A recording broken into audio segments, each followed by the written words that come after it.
Euroregione News.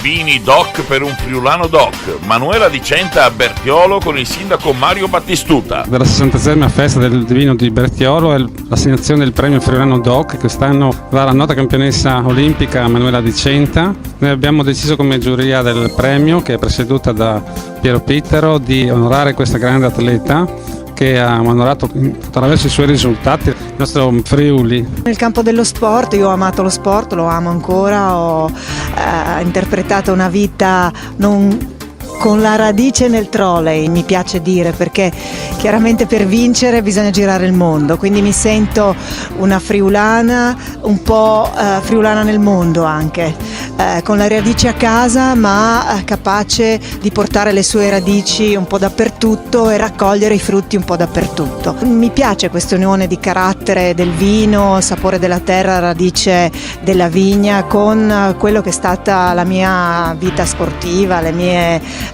gare, le mie coppe del mondo, il mio modo di esprimere la friulanità nel mondo. Questo premio nasce dal basso, dalla popolazione, quindi a maggior ragione queste parole calzano perfettamente con la filosofia, lo spirito del premio. Dal Medio Friuli per Euroregione News, Marco Mascioli. I nostri servizi sono disponibili su internet all'indirizzo www.euroregionenews.eu.